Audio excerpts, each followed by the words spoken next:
been jumping over, which is cool. I mean, we've been definitely letting the thing flow. So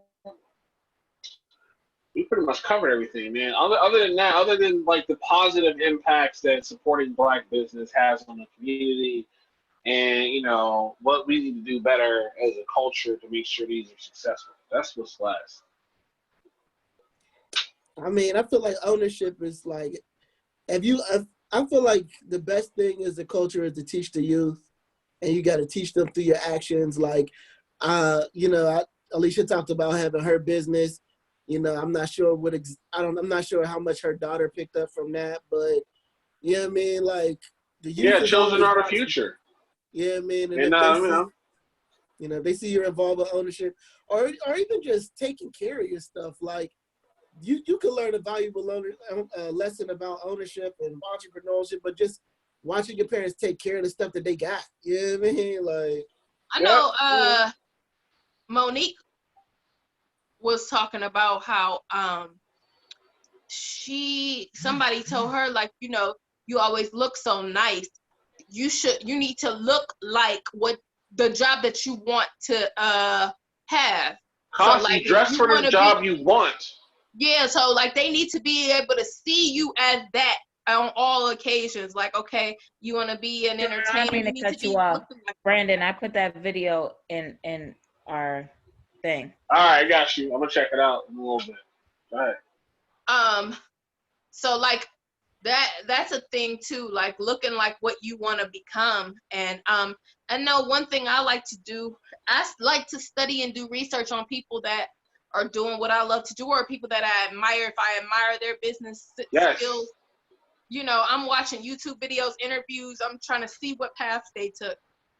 Yes. Research. Power is knowledge. I mean, knowledge is power.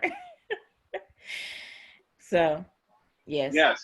Very important. Anytime I was doing events, I wanted to do that. I wanted to elevate my events to be as close to professional level as possible. I remember going to venues, and they would have stage and lighting. I was bringing my own additional lights. I'm bringing my own fog machine. I'm bringing my own stuff because I wanted my show to be as close to the big stadium concerts.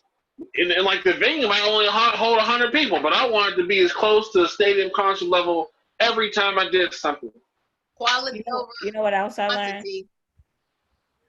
One thing I've learned that I thought was a stupid statement that was made before until I own my own business. It says, "Scare money don't make money." And like, so I went and bought all this equipment, and I had everything that I needed, and it cost me a lot of money. It also paid off in the end. It paid off. Yeah. Because when we had that big flood here a couple of years ago, I think it was like 2 years ago, a year and a half ago, or whatever, we had that big flood. And I had one of those carpet cleaner things that I bought. I spent so much money on it. But then people were calling me, asking me like, yo, can you come do my carpets? It got water all over it. There was other businesses. I made money. So like, and my sister, the same thing, because it's called Rent and Park. Check her out on Facebook. She does different like things like she did my whole wedding. She did everything. She made most of the stuff for my wedding. And then like she went and bought the big Cricut, the one that cost a whole bunch of money. She bought the t-shirt press that she has. She does t-shirts. She bought like the little iron-on thing so she can iron it on different like cups and stuff like that to make different mugs and stuff like that. So like she's like, I spent so much money on stuff, but she did her research. She looked it up. She's seen what everybody else is having that is doing the same thing that she's doing. What are they doing that I need to do? Industry standards. Like, I have right. So but like, and to piggyback off of what Alicia said, like you said, investing in your brand. I eventually bought my own equipment, so then that opened me up to doing gigs. Like I could do a one-man band. I can I went from singing and doing my own shows to I can now rent out my equipment. So I can make money that way and have made money that way. I can now DJ an event. I can make money that way. So that opened up. Or if I want to have a show with my band, I have my own equipment. I don't have to pay for a sound man if I don't want to. I mean, I could and should, but like investing in your craft and putting money into your craft. Yeah, owning the equipment, man, that makes things so much better, man. You just have access to it at a moment's notice. You know, just not costing you anything extra. And you learn your equipment, you know it, so you're able to set it up, tear it down quicker. Yeah, man, it's all about that.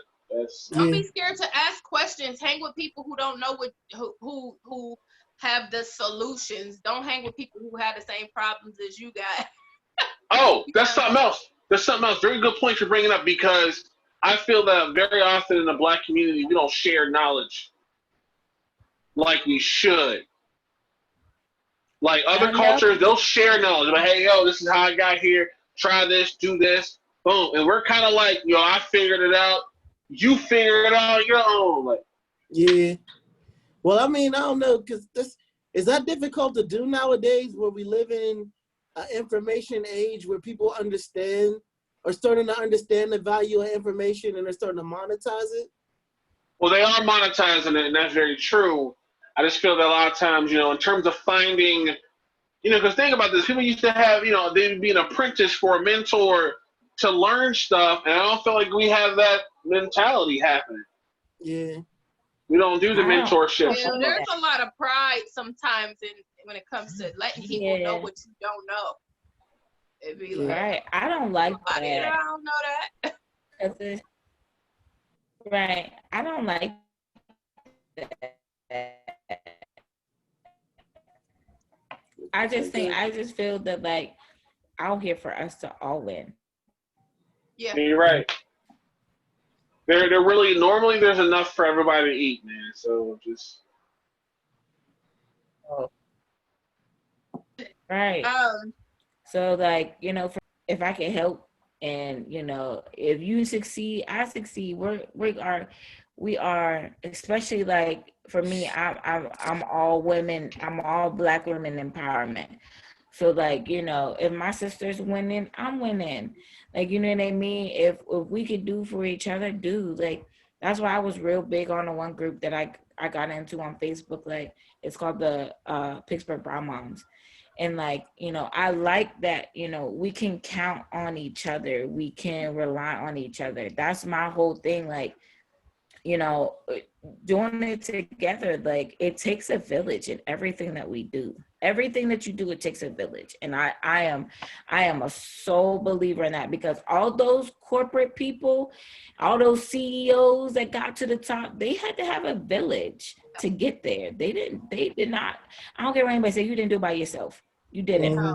There was always somebody, whether it was your wife, whether it was your kids, whether it was your mom and dad helping you, forking it out for you, whatever the case may be, whether it's that mentor person that took you under their wing to give you the advice to help you, whether it was a person that gave you $10 when you didn't have nothing to eat. It took a village. It took everybody around you to help you succeed. So when people tell me, oh, I did this all by myself, and it's like, no, you didn't.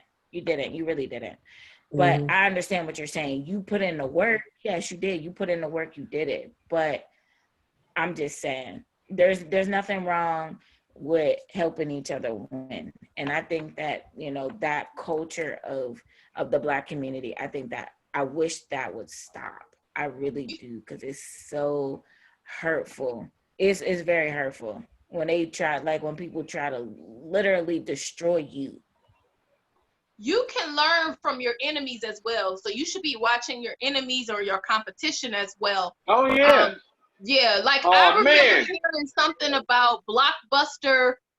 I remember hearing something about Netflix initially reaching out to Blockbuster, Netflix and Hulu or something. They initially reached out to Blockbuster, and Blockbuster didn't want to hear anything about what they were doing. And then we see what happened eventually with that.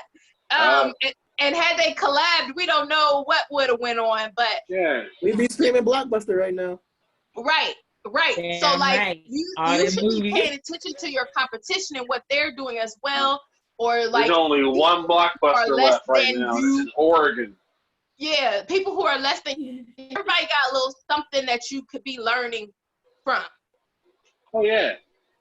And you know what? And also good not to get complacent. It's always good not to get complacent. Always do quality control. Always look at where the industry is and where it's going, man. I'm telling you, you gotta do that. Yeah. And be ready for whatever. Like, if you want to travel the world, get your passport. You don't have to wait for the opportunity to come to you. You can create opportunities. Yeah, great opportunities. You know, what you want to travel, go get your passport. If you got it on you already, then if you stay ready, you ain't got to get ready. There's that too. And understand, if you're aiming for that top spot, best believe when you get to that top spot, people are aiming for your spot. That's what it is. So, you know, I look at these fast food restaurants like we were just talking about, and how, like, you know, McDonald's being around, and then Wendy's came, and then Burger King, and it's like, you know, they all, you know, were like, "Ooh, I could do that too," or "Ooh, I could do that too." They found their own identity in each other, like from each other. They found what people like the most, and they made it their own. And then, like, you know, like we were just talking about customer service with everything, like that's what makes you stand apart from your other competition, along with, you know, my product. Like, you know, quality, Burger King was like, "Oh, I'm gonna do flame broiled. You got the frozen stuff. We got flame broiled." And Wendy's is like, "Oh yeah, well, ours isn't frozen at all." So, like, you know what I mean? Like, McDonald's is frozen patties, and Burger King is flame broiled, and Wendy's is like, "Well, we don't freeze our shit." Nasty. Like, you know what I mean? So, like, everybody has their own identity, even though they sell the same product. That's a very good point.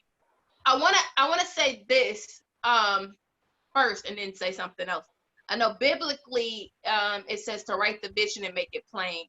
So if you have an idea, write it down. Make it clearly, write it down, and start making steps towards it. Because the universe is like water.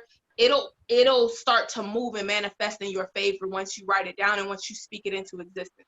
So I want to say that. But then the other thing I want to say is, have you guys ever seen The Founder? Yeah, with Michael Keaton. Yeah, like where it talks about how McDonald's got started. Yeah, Ray Kroc. Yeah, his business plan was great, and I know the McDonald's brothers are probably pissed. But yeah. Yeah. Well, let's just say this. I wish they would have went back and redid that damn milkshake machine. But that's just another story for another day. Oh man. They did a whole other company. But anyways, because even in the movie it kept breaking down. Yeah. I mean, at this point, that's just an ongoing joke. They're never gonna fix it. Yeah. Like, but them milkshake machines really don't be down. From my experience, like, when I worked at Wendy's, them shits was just broken down because we ain't feel like cleaning them shits. Right. So then there's that. So sometimes they're not broken. Sometimes they tell customers they're broken, so they don't have to clean it out. We just broke it down for the night. We already cleaned it out. We broke it down, like, because we did the same thing at Burger King. I was like, man, I'm trying to get out of here early. Right. I was like, we break that should be broke down by 7 o'clock. Right. If Chick-fil-A had a milkshake machine, it would never be down. Right. You damn right. You damn right. That shit was broken down by 8 o'clock. 8 o'clock is at 11. But she wants Chick-fil-A service. Right. Chick-fil-A. You don't understand. It would never be down. It would never be down. Put one of those big things of milk in there, and then you having to clean that shit out. Like, you understand? Yeah, because it's soft serve. Into that. No, man. You gotta, like, Alicia, there's too much work that goes into it.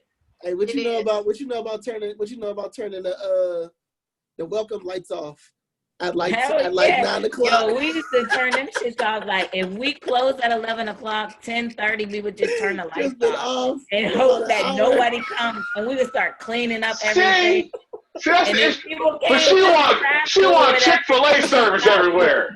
But you know what? You be mad as hell if you go to the place and you know they open, and then they be like, "I'm sorry, we closed." We would be open. I see y'all in there. Y'all in there. I see y'all. No, we still open, but we Yeah, would we turn off open. the lights to deter people from To coming. deter you from Because if they coming. seen the lights were I off, went to McDonald's a couple times where I looked online. You're not allowed to be closed right now.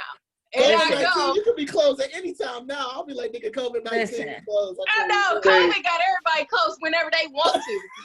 listen, So I see, tell when you I this was- here and now. If it's close to closing, I don't even go because I know All what right. we used to do close to closing. Huh? Oh, Right. yeah, you can get Way fined. I'm eating that food, cause no way. Yo, man, when I used to work at Liz, we used to like in the mall, whatever. We used to put that gate down like 3/4 of the way. We weren't technically closed. So they're like, That's so the wait, so here's what ends up happening though. light. You start counting the money out, for the register and shit. And if somebody want to run up, like they got like a hot date, they need a new hat. But we like, all right, look, since we already started counting the register, we'll sell you a hat. You got about 4 of them. Right. And some of them will do that. You won't have to make it worth our while to recount this shit today. You just come in here. Right. Nope. I'm telling you, we had a whole routine. Real talk. If we All right. closed at 11, we shut the lights off at 10:30. We sent all of our meat through for that last half an hour. We had it there. Our French fries was down. They was sitting there. We cleaned everything. They would sit over the fryer. They ain't sitting in the hot pot thing anymore. Nope. They're sitting over the fryer. You want them warm, we'll put them back in there. He wasn't glad. Swear to God, I was ready to hum. Alicia, 11 what you know o'clock. about? And it's funny because you're laughing, but you know, Los. Alicia, what you know about? Huh? What you know about somebody say, I don't want salt in my fries, so you just put them back in the grease real quick. Hell yeah. So We wait, put 'em so right back in the fryer. y'all Talking do about, wash your oh, you soul want off with the grease. Here you Oh. go. Y'all funny, yo. Y'all just wash the salt off. So Yeah, wash your it salt off with wipes the right grease. off. That's messed And up. then, All right. yeah. We're gonna wrap this up. All right, I want each one of y'all to give me one thing that you feel Black-owned businesses as a suggestion they can do to improve their success. Just one quick thing. Well, we got to talk about too the What's that? importance of supporting Black businesses as well. Oh yeah. Okay, let's go with that one first. Go ahead. Let's go with Sherelle. So just write it up. It's important. How about we do both questions then? All right, do do both. Do both. Okay. Well, I think we kind of talked about how to improve, but I just think, just staying professional and setting those boundaries, and stop getting comfortable with folk just because we are of the same color. But it's important to support Black businesses, because we just want to see more of them and we want to see our community thrive. Yeah. All right. Alicia, you up? I'll do the importance of supporting. Support. The only way that I feel that people could get better at, giving that good customer service and, like Sherelle said, like setting those boundaries and standards is if we support more. People get frustrated very quickly with things like that. So I feel that the support is needed so we can become a standard. We can become a necessity. We can become, the norm out here instead of going to these bigger corporations or going to a white-owned business. Not saying that they're not as important as Black-owned businesses, but we're so, demoralized that, nobody wants to, they feel that all this stuff, whatever. But anyways, I feel that we just need to support. And I believe that the whole thing coming up with customer service and stuff will get better because it becomes normalized.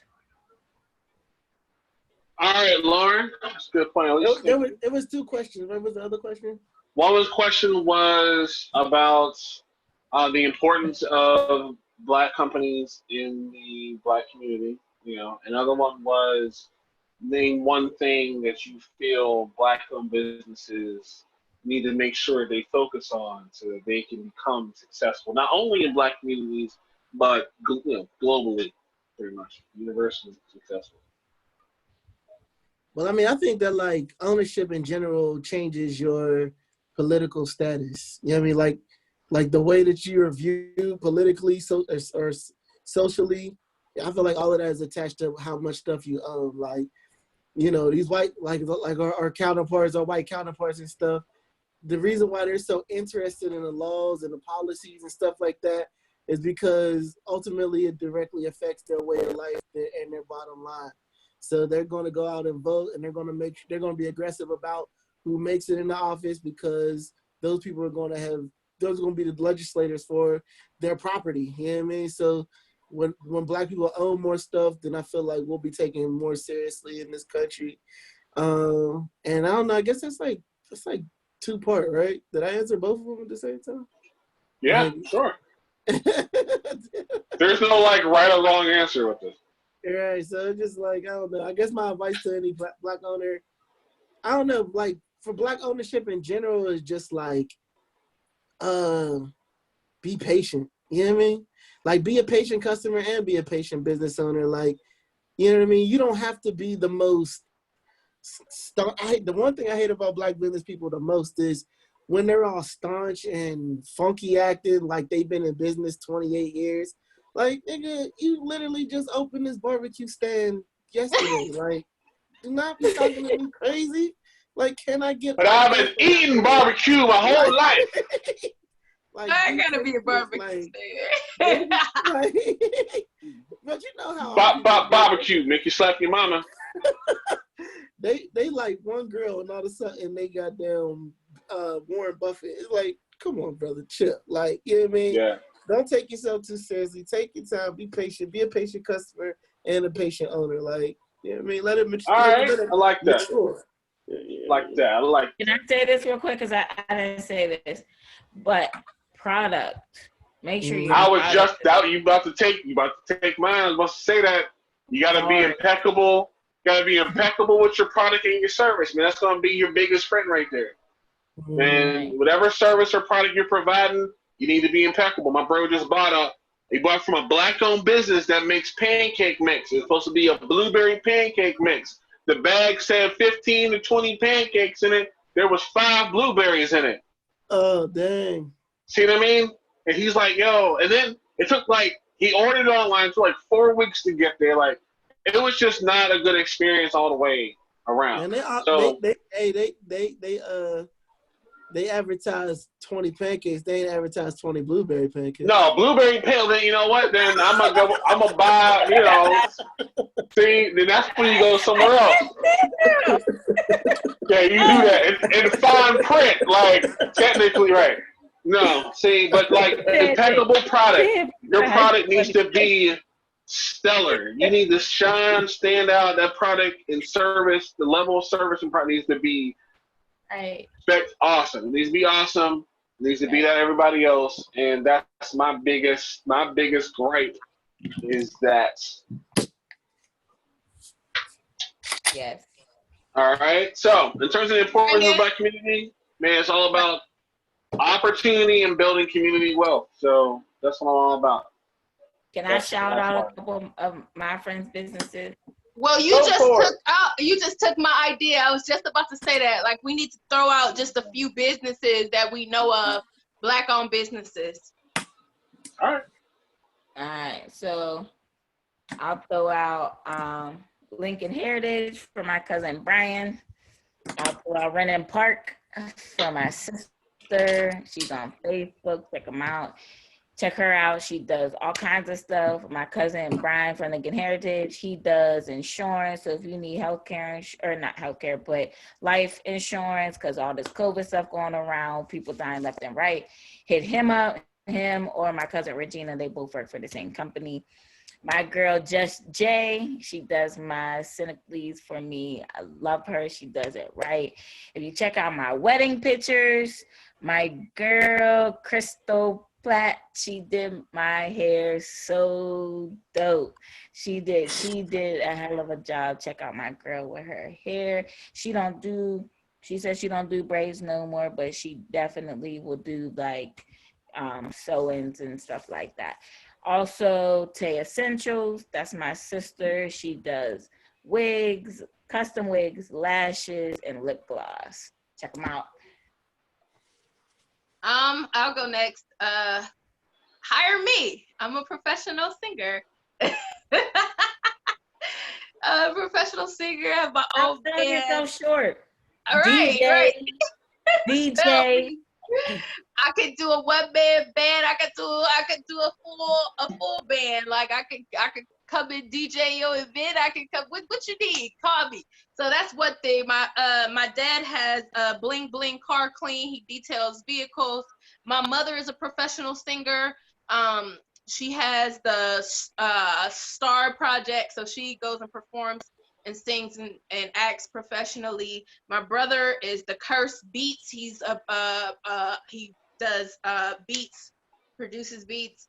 My aunt, Creative Creations, she creates masks. I showed you guys some of those. She just wrote an autism book for children, for children who have siblings who have autism. She just wrote that children's book. Let's see. The girl who does my hair, well, it's two of them. There is Nikki at Trizade Salon. She owns that salon. She did my hair last Thursday, and my curls are still popping. And there's Rita too. Rita is a beast. If you're looking for a hairstylist, shoot, I feel like I'm forgetting something. Top Notch ENT. That's my boy Twan. He DJs. He's karaoke DJ, regular DJ. He sings professionally. Genuine Pub is owned by Michelle. Shout out to her. You trying to think that damn All right. She trying to have a whole yellow pages in here. So I'm trying to think shit. Yo, like we're gonna start playing the playoff music like they do at the award show. So wrap it up. Wrap it up. They be like. Shout out to Rebel Bread as well. Oh my goodness. Yeah, wrap it up. Like, shit. All right. Well, I'm glad you listed like 38 black-owned businesses. Hey, that is kind of good. One more. I want to add in Alan Rubin. Alan Rubin, shout out to them. I've been performing there for the last 5-6 years. So they are a black-owned Italian restaurant, award-winning restaurant. So shout out to them. All right. Shit, I'm sorry. Grind Mode Music and Management and Business Solutions. Carpe Diem, Beautifully Hairstyle Salon. She's out in New Ken, but she's like awesome. She does like natural hairstyle. She also does like hair therapy. She makes her own products. Dang, my mom, she be selling jewelry. I forget what her brand is called though. I gotta remember what that's called. She with paparazzi. I think that's what she does. That's a shame. Hey, I don't got the memory like Miss Sherelle. She was rolling them off. That's your mom. I know. Everybody her shit. I know that's terrible, but yeah. Anyway, Don't worry, she'll be talking about you later. I know, but hey, I shouted her out though. At least I shouted my mama out. But yeah, but that's it. That's all I can think of right now. I know somebody gonna be mad at me. Right, me too. That's what I'm talking about. It's late. All right. So make your calling in election short. Go ahead. Yeah, we're gonna be here real quick. All right, so it's AMH Productions for any of your stage management and direction needs, mostly for like plays, musical stuff like that. There's Clearly Perfect Piece for high quality jewelry and accessories for both men and women. There's of course Sweet No Entertainment. That's me. So I do something similar to this Sherelle does, but I do artist management, contract writing, you know, for your hospitality writers and everything like that. So all the business side of arts, you can talk to me about that. We can make something happen. Plus stage production and event planning. I also got Dana Delgado Photography. She's awesome. Does a lot of photos for, you know, graduations and weddings, anniversaries, and even for artists. If you need your band photos or, you know, whatever you need to put online, she does all those things. And she's awesome at that. So I'm gonna cut mine off right there. I'm gonna add some more. Blackwell Goddamn. Storytellers, All right, so Viva Media, shout wrap out it to up. them. Yeah, Anybody that's helped me, I gotta throw them out there. Viva Media. I got you. You know what? Make a post. For real, I'm serious. Make a post on Facebook. List them. List them all. List We'll them. add it under this. Add it under this on Facebook. Yeah, there you go. Do that. Because I didn't forgot 70% of people you said. Real talk. Well, And I would like to look into them further, you know, but then I don't Shout know. out my cousin Pookie, them, they be having the deals on the bud. Yeah, she talking about people that selling fish plates. People selling fish plates. They making the church fans. They do. Little man. Hey, be my selling sister water just down made my on church Fifth fans Ave. for me in Renton Park. See? those fans were nice, Alicia. You like my church fans, girl? Yeah, they were nice. You got the prayer. Wait, was it the prayer hands on one side, Martin Luther King on the other side? No, Claire. My church fan is a nice church fan. My cousin Peanut be selling them food stamps. John Eagle.